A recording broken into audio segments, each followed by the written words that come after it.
acompañarnos. Vamos a hacer un breve resumen por respeto a aquellos que nos estuvieron la semana pasada. Yo no puedo dedicarle mucho tiempo. Estamos hablando sobre los hombres y las mujeres entendidos en los tiempos, ¿sí? En las Escrituras hay un breve relato acerca de un grupo de personas. Y este grupo de personas era, como la misma Biblia lo dice, un grupo selecto, de los principales, que tenían esa cualidad tan importante, cualidad que cada uno de nosotros deberíamos tener. En cualquier tiempo es importante que sepamos qué debemos hacer. Pero ¿por qué es importante? Les decía yo, porque el libro de Eclesiastés, Salomón menciona que hay tiempos especiales, que hay un tiempo para cada cosa debajo de los cielos. Todo tiene una hora específica. Yo no lo voy a leer hoy porque no tenemos mucho tiempo, pero usted lo puede ver ahí en pantalla. Y Salomón está hablando sobre los diferentes tiempos que hay. Un tiempo de nacer, un tiempo de morir, un tiempo de plantar, un tiempo de arrancar lo que nosotros plantamos. Y luego hay una gran lista. En Eclesiastés 3, del 1 en adelante, usted los puede leer. Pero hay dos diferentes tipos de tiempos. Está el tiempo Kairos, que es el tiempo de Dios, y que viene de una palabra griega que significa momento oportuno. El tiempo Cronos es el tiempo que nosotros normalmente manejamos. Lo ideal es que nosotros hiciéramos las cosas en el tiempo Kairos, en el momento oportuno, en el tiempo que Dios quiere. Eso sería lo mejor. Pero cuando no lo hacemos de esa manera, entonces definitivamente no obtenemos los resultados que esperamos o no nos va bien. Por eso es que es importante este tema, porque todos nosotros tenemos que tener ese entendimiento para hacer las cosas en el tiempo Kairos. También vimos sobre las advertencias de los tiempos finales. No los vamos a ver.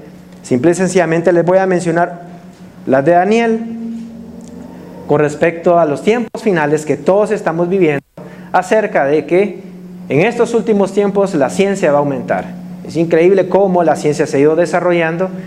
Y hace un par de semanas, cuando todavía estaba en la universidad, hubo un tema muy interesante acerca de un problema ético que se planteaba sobre la nueva tecnología, los nuevos robots que se están creando para poder suplantar a los seres humanos. Y honestamente es un problema bastante serio. Tal vez ahorita en este momento decimos, va a pasar mucho tiempo, o quizás no. Quizá ya lo vamos a ver. Robots suplantando a personas en las empresas, en las fábricas. Una secretaria, por ejemplo, ellos mencionaban de eso. Un robot nunca llegaría tarde. A un robot no hay que pagarle sueldo, a un robot no hay que pagarle ninguna de las prestaciones. Tendría mayor rendimiento, ¿sí o no? Sobre esas cosas estaban hablando, y así es como va la ciencia a pasos agigantados en este tiempo. Estamos en los últimos tiempos. ¿Qué más vimos también la semana pasada? Acompáñenme al libro de Crónicas, el primer libro de Crónicas, en el capítulo 12, y vamos a leer el versículo 32. Y aquí es donde vamos a conocer a este grupo de personas. ¿Ya lo tiene usted? Le voy a pedir que se ponga de pie, por favor, lo vamos a leer. Yo en esta mañana los siento un poco serios, un poco callados, todos están muy atrás. Aquí hay lugares adelante, si alguien quiere pasar adelante, puede hacerlo en este momento, no hay ningún problema. Primera de Crónicas 12:32. De los hijos de Isaacar, 200 principales. ¿Entendidos en qué? En los tiempos. Léalo conmigo, por favor. Y que sabían lo que Israel debía hacer, cuyo dicho seguían todos sus hermanos. Bueno, estos son estos hombres entendidos de la tribu de Isaacar. En ese tiempo lo que estaba sucediendo es que un gran número de personas se estaba añadiendo al ejército de David, de las diferentes tribus de Israel. De las 12 tribus de Israel se estaban agregando un gran número, hablan de miles. Pero esta tribu solo estaba aportando 200. Les comenté que había hecho la matemática, eran más de 300,000 los que estaban formando ese ejército. Pero este grupo de 200 era el 0.058%. Pocas personas logran tener esa clase de entendimiento. Y nosotros debemos ser de ese tipo de personas que tengamos ese entendimiento. Yo quiero ese entendimiento. ¿Usted quiere ese entendimiento? Entonces, ¿de dónde vino eso? Es necesario que retrocedamos y conozcamos a Isaacar. Porque de ahí venían estos isacaritas. Y por favor acompáñenme al libro de Génesis 49. Vamos a leer el versículo 1. Isacar, el padre de esos isacaritas, esos hombres entendidos, era hijo de Jacob. Jacob era uno de los patriarcas. E Isacar había sido su 9º hijo con su esposa Lea. Y del pasado de Isacar, lo más importante que yo pude notar acerca de este tema de hombres entendidos es lo que hizo precisamente Jacob, su papá. Lo vamos a leer. Génesis 49:1. Jacob llamó a sus hijos y les dijo: reúnanse, que voy a declararles lo que les va a suceder en el futuro. Entonces yo pude sacar de las Escrituras algunos consejos que nos pueden servir a nosotros para que podamos ser esos hombres entendidos.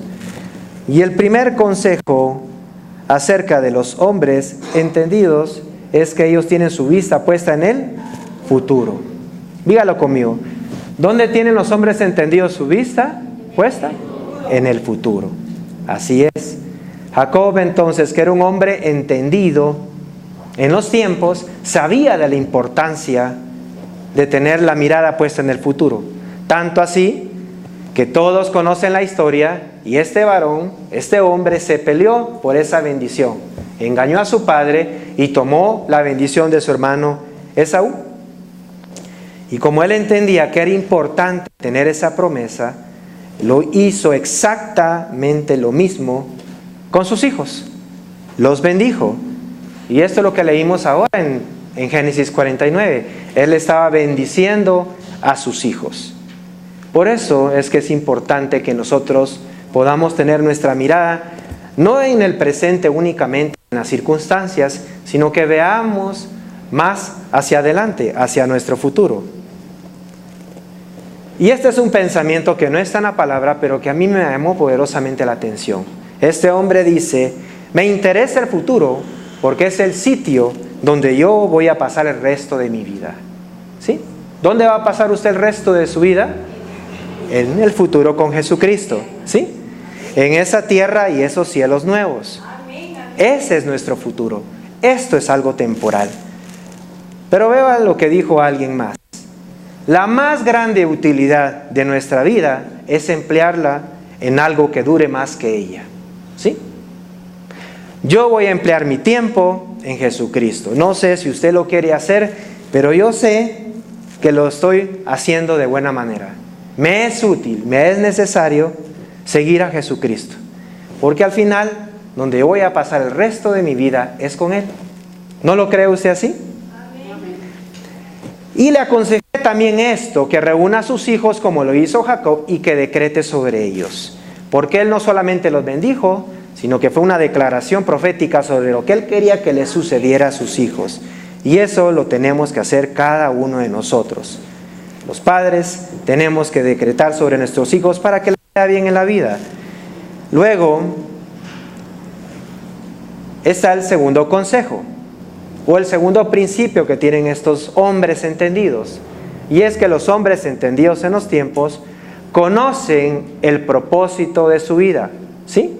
Y ese propósito de su vida es trabajar fuerte y llevar en sus lomos las cargas de su familia y de otras personas y hacerse esclavos de Jesucristo. Se puede sentar. Todos se quedaron parados. Se pueden sentar. No hay problema. Vamos a leer la Escritura. ¿Se pueden levantar, por favor?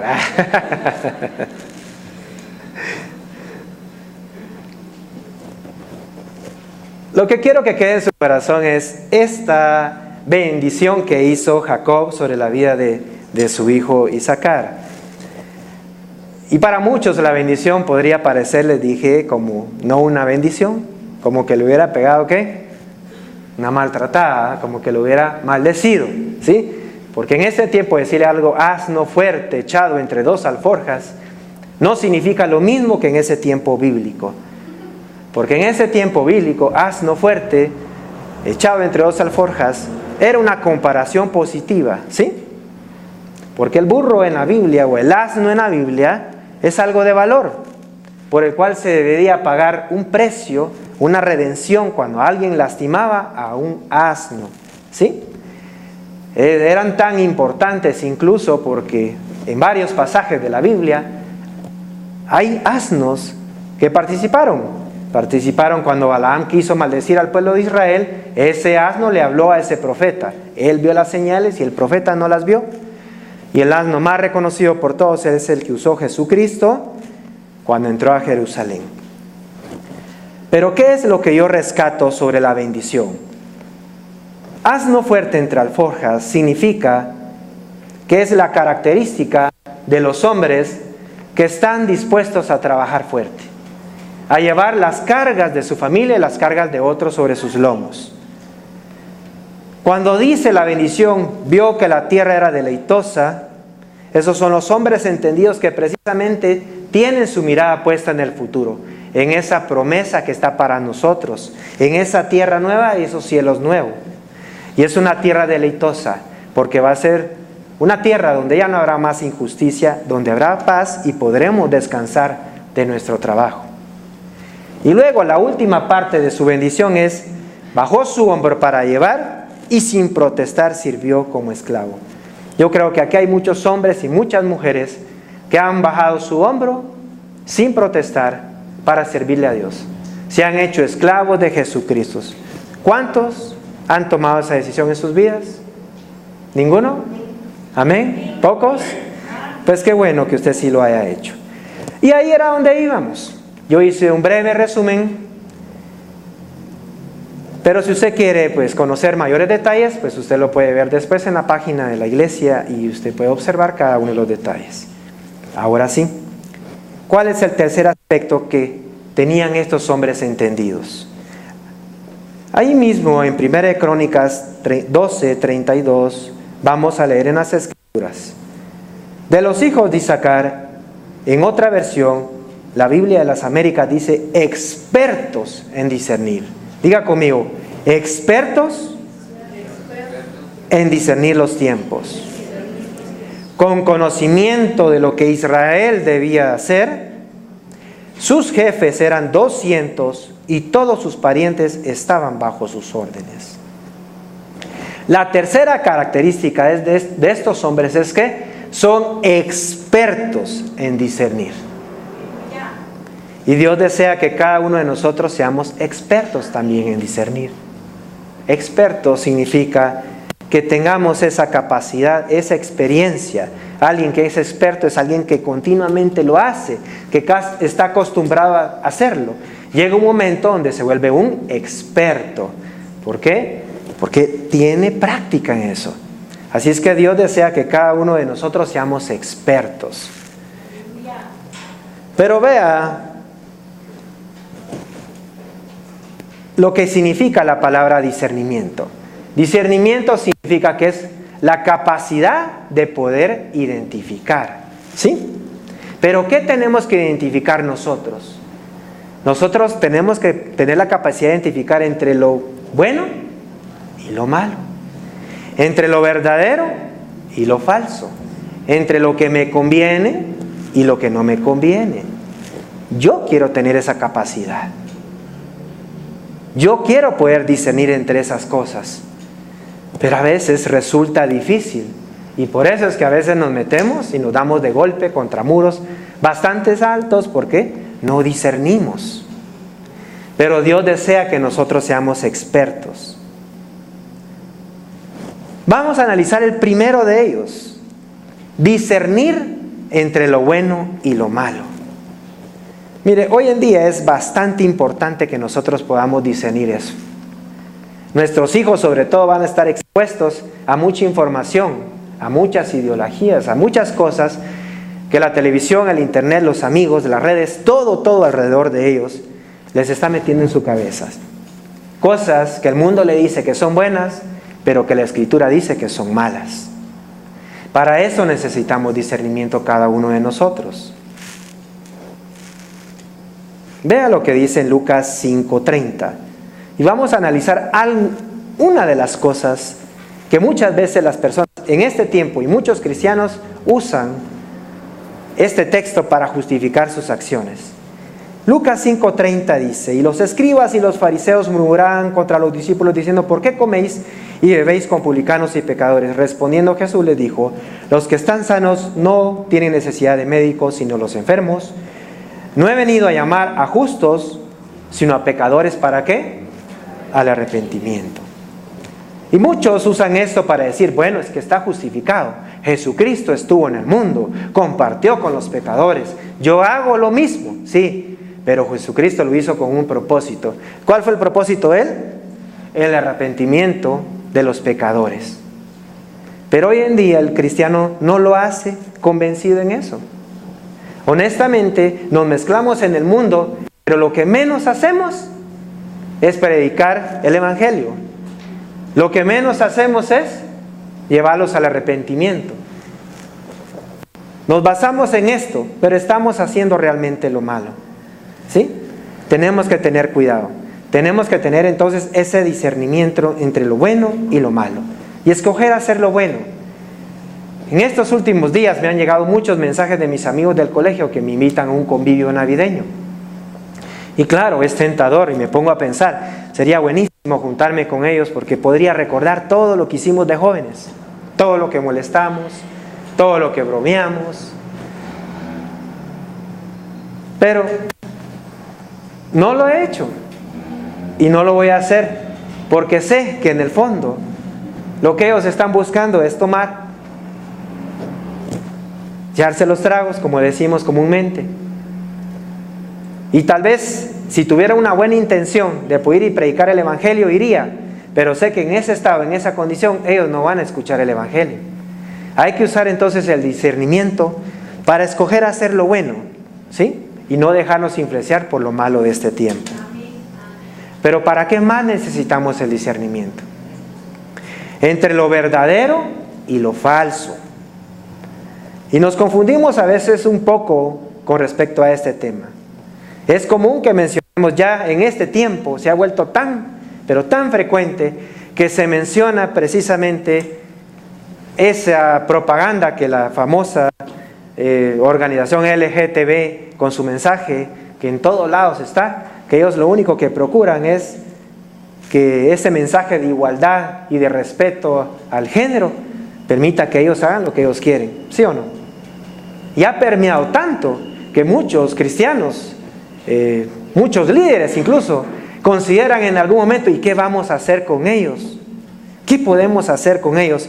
¿Qué podemos hacer con ellos? ¿Sí? Bueno, pues yo le digo lo que dice la Escritura, lo que podemos hacer con ellos y lo que dice la Escritura sobre lo que ellos hacen. Vea lo que dice la Escritura, la verdad de Dios. Romanos 1:25. En lugar de la verdad de Dios, han buscado la mentira y han honrado y adorado las cosas creadas por Dios y no a Dios mismo, que las creó y que merece alabanza por siempre. Amén.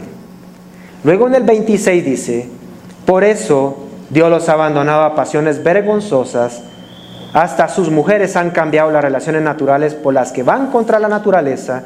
De la misma manera los hombres han dejado sus relaciones naturales con la mujer y arden en malos deseos los unos a los otros.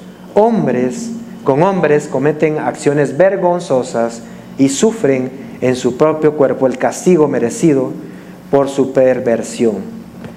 Bueno, esta es la verdad, ¿sí? Esta es la verdad. Lo que usted escucha, eso es mentira. Eso es lo falso. La verdad de Dios dice que eso es pecado. La verdad de Dios dice que eso es perversión, ¿sí? La verdad de Dios dice que Él mismo los entregó esas cosas porque no decidieron creer en Él. Eso dice la verdad. Y la verdad es una nada más. No hay términos medios, ¿sí? Esa es la verdad.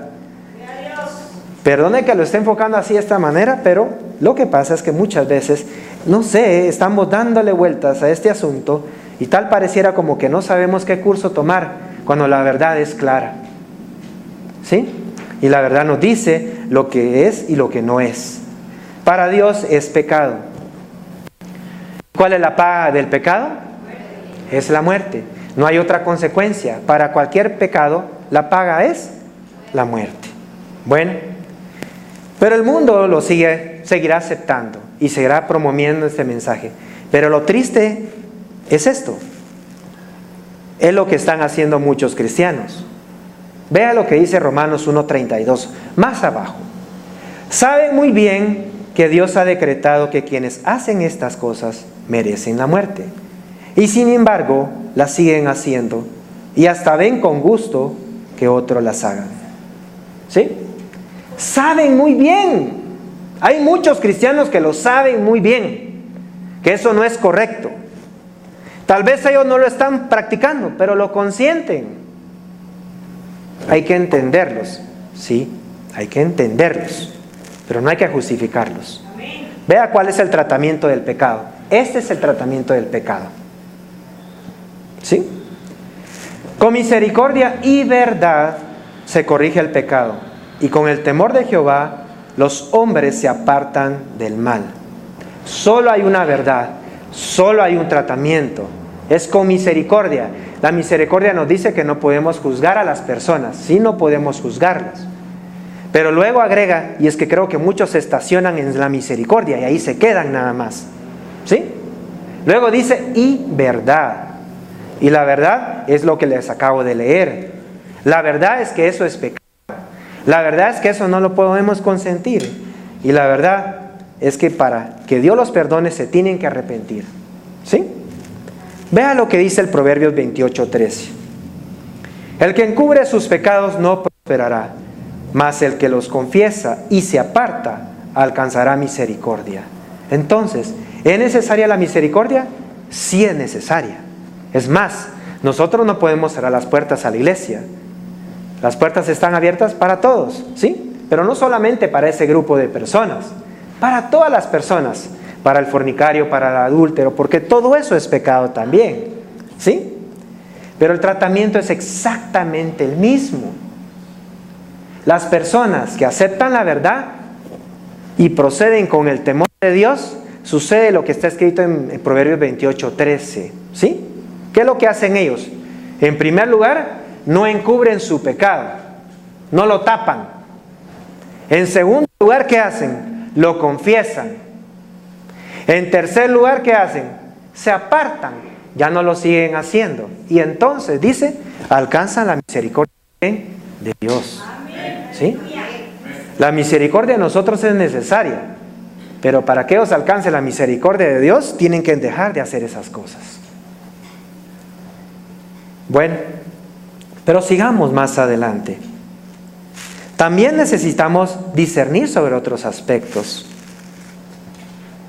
Necesitamos discernir entre lo verdadero y lo falso en cuanto a la obra de Dios, porque en estos últimos tiempos, esta es una de las señales que está en Mateo 24. ¿Qué es lo que dice? Porque se levantarán falsos cristos, falsos profetas, y harán grandes señales y prodigios, de tal manera que engañarán, si fuere posible, aún a los escogidos. Bueno, usted es un escogido, ¿sí o no? ¿Verdad que sí? Todos son escogidos. ¿Pueden ser engañados los escogidos? Sí pueden. ¿Qué necesita un escogido para no ser engañado? Entendimiento.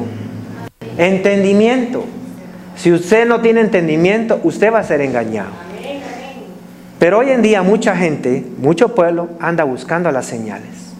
En el tiempo de Jesucristo dice la Biblia que muchos judíos, ¿sí?, saduceos, los fariseos, le pedían señal a Jesucristo. Y él molesto les contestó, la única señal que ustedes van a ver es la señal de Jonás. ¿Sí? ¿Cómo es posible que no me reconozcan a mí? En pocas palabras, él no le dijo eso, eso lo estoy yo parafraseando.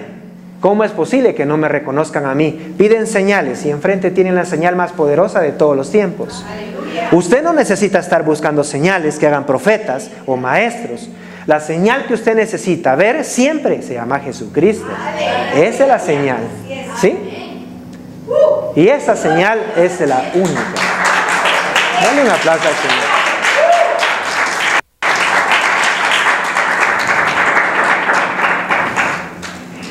Pero esa es la única señal que salva. Jesucristo. Solo Él salva. ¿Sí? Pues esa es una advertencia. No le estoy diciendo con esto que no hayan profetas y que no hayan apóstoles que puedan hacer señales y que puedan hacer maravillas y puedan hacer prodigios. Pero mucho cuidado. ¿Sí? Jesucristo desea que usted ponga su mirada sobre Él, no sobre el hombre. ¿Estamos? Bueno. ¿Qué más? También debemos discernir entre lo que me conviene y lo que no me conviene. La Escritura es clara, dice que todo nos es lícito, todo podemos hacerlo, todo. Pero no todo nos conviene, no todo nos edifica. Hay libertad para hacer de todo. Hace mucho tiempo, me acuerdo, cuando empezó todo esto de los celulares, creo que uno de los primeros programas esos para mandar mensajes fue los que usaron los famosos, esos BlackBerry, el Messenger. Y empezó la gente a mandarse mensajes. Quizás no fue el primero, no lo sé, no me interesa tampoco saberlo o conocerlo.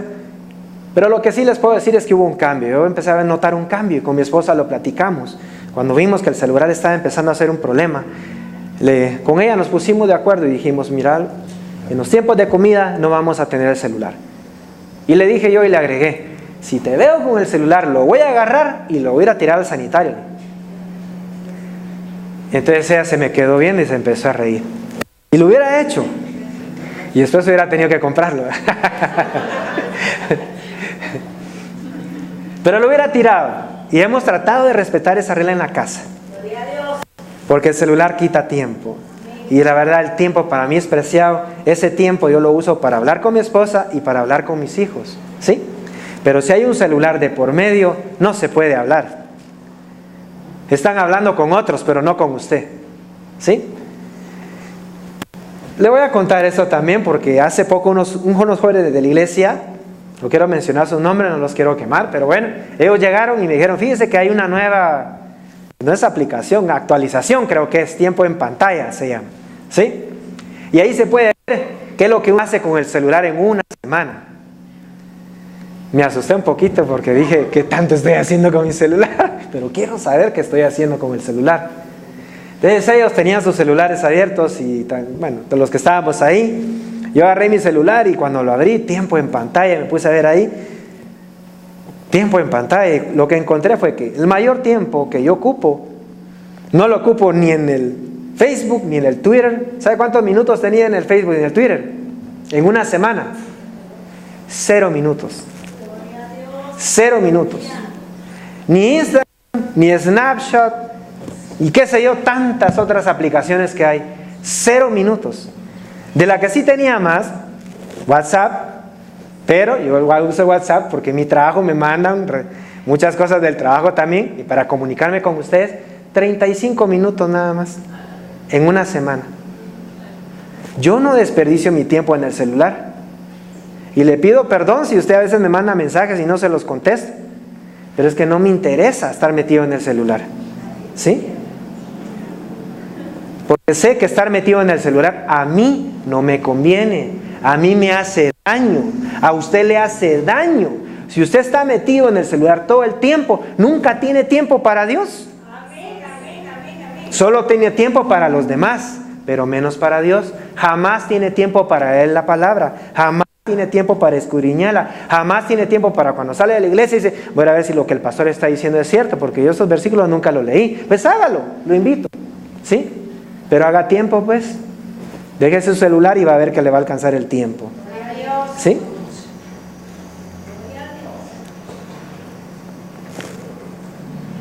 Cuarto consejo que le puedo dar, o que hacían estos hombres entendidos en los tiempos. En esa misma escritura, en no es de Corintios, es de Crónicas 12, que habla sobre estos varones, dice que estos varones sabían lo que Israel debía hacer. Sabían lo que Israel debía hacer. Entonces yo considero que los hombres entendidos en los tiempos saben lo que tienen que hacer, ¿sí? Usted tiene que saber lo que tiene que hacer. Y si hay un grupo de personas que sabe lo que tiene que hacer, entonces tiene que haber un grupo de personas que no sabe lo que tiene que hacer. No tiene ni idea de lo que tiene que hacer. Se despierta todos los días y no sabe. ¿Sí? Así de sencillo. Yo quiero ser de los grupos que saben. Yo no sé a cuál grupo usted pertenece. Yo creo, honestamente, que todos en algún momento no sabemos qué hacer. ¿Sí? Pertenecemos realmente a los dos grupos. Pero es necesario que seamos entendidos para que sepamos qué hacer. Es importante. Vea, yo considero que muchas veces cuando no sabemos qué es lo que tenemos que hacer, estamos como que aventurándonos y probando de todo, ¿sí? Lo que le funcionó a este, lo quiero hacer yo también porque de repente a mí me funciona. Lo que él hizo y le salió bien, posiblemente a mí me sale bien. Eso hace la gente que no tiene discernimiento. Eso lo hace la gente que no tiene entendimiento. Ahí anda probando de todo. Y le voy a contar un ejemplo mío para no ofender a nadie. Pero en algún momento mi esposa y yo también estuvimos bateando. Decimos bateando porque no le pegamos a la pelota, ¿verdad? ¿Sí? Bateando, sinceramente, honestamente, siguiendo el consejo de otros. Teníamos un listado como de unas 3 páginas. Y en esas 3 páginas teníamos nombres de diferentes cosas.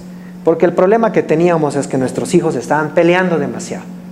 Y entre ese listado estaban un montón de espíritus. Y todos esos espíritus los echábamos fuera. Espíritu de discordia, espíritu de pelea, espíritu de enojo, espíritu de... Todos esos espíritus. Y todo el tiempo hacíamos lo mismo. Parecía como que estábamos agarrando una escopeta y estábamos tirándole así al bulto nada más. Pero específicos no estábamos siendo. No teníamos entendimiento, ¿sí? No sabíamos qué hacer y el problema no se resolvía. Cada vez estaba peor. Parecían enemigos. Hasta que en algún momento mi esposa y yo nos sentamos, oramos y Dios le habló a ella y le dijo: Edom, investiga sobre Edom.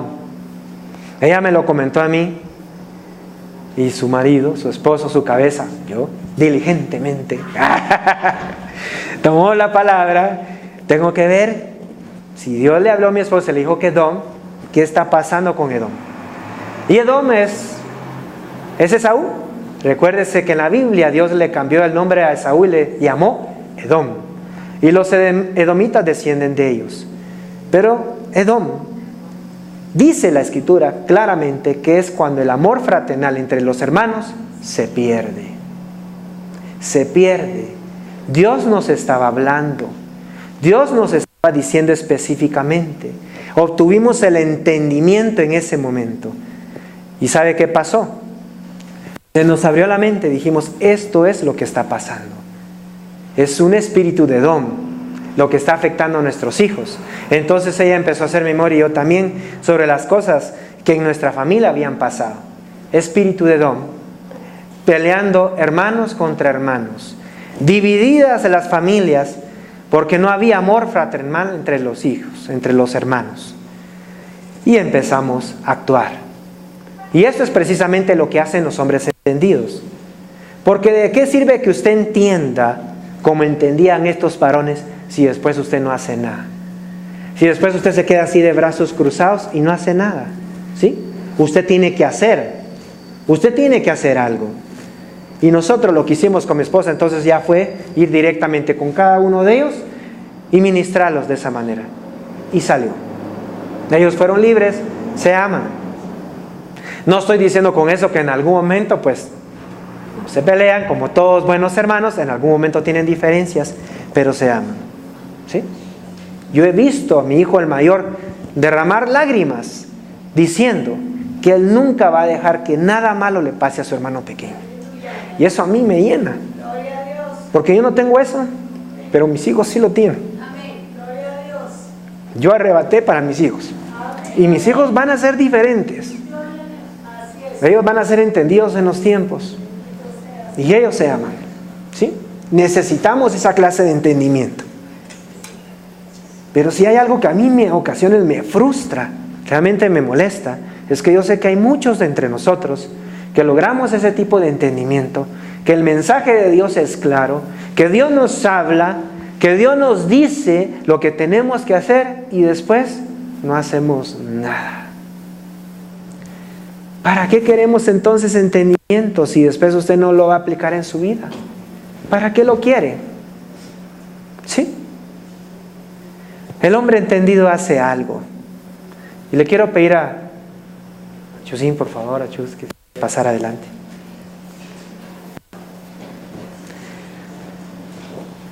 Usted tiene que hacer algo. Porque al final de esa escritura dice que todos sus hermanos seguían sus dichos. Hay gente que está detrás de usted, que le está escuchando, que está escuchando sus dichos y van a seguir sus dichos. Más vale que sus dichos sean con entendimiento. Porque si lo que usted está diciendo son banalidades, son mentiras, son cosas que no edifican, esas cosas van a seguir ellos también. Los hombres con entendimiento saben lo que tienen que hacer, saben lo que tienen que decir, porque saben que hay otras personas que van a seguir sus dichos. Tus hijos van a seguir a ti. Lo que tú digas, eso van a hacer. Por eso es que es importante que tengamos entendimiento. Pero este entendimiento no es privilegio del pastor. Este entendimiento no es privilegio de un apóstol. Este entendimiento no es privilegio de un profeta. No es privilegio tampoco de los eruditos, de los teólogos.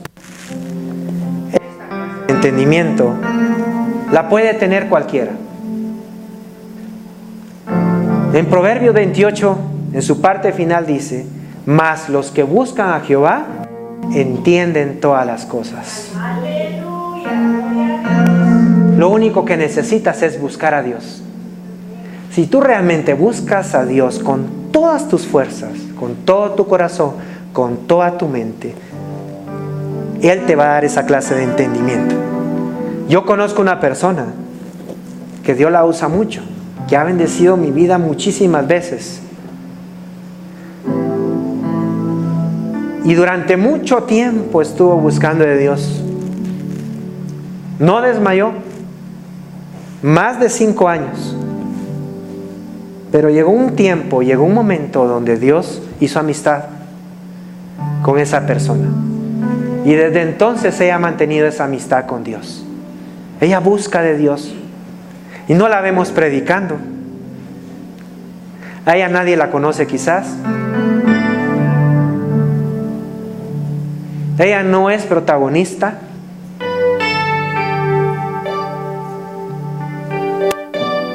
Pero ella se mantiene buscando de Dios. Y Dios le habla. Y quizás no tiene una educación superior, universitaria o teológica, pero no importa. Ella se entendía en los tiempos. Dios le habla y ella lo dice. Dios le dice lo que tiene que hacer y ella lo hace.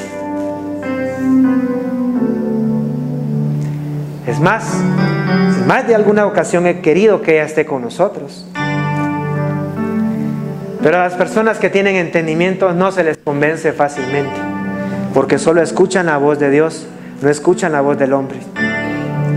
Y el hombre quería, pero Dios no quería. Yo le dije en algún momento: yo necesito que esté aquí con nosotros. Y ella le decía al Padre: yo quiero estar con ellos, porque yo quiero estar con ellos. Sé que hacen las cosas para agradarte. Y el Padre le dijo: te quedas donde estás. Porque aunque hayan miles donde estás, si hubieran 5, si hubiera aunque sea 5 que tuvieran temor de mí, entonces quédate en ese lugar donde estás. Y no se vino por eso. Pero así es como están las iglesias, llenas de gente, pero gente sin entendimiento, gente sin temor de Dios.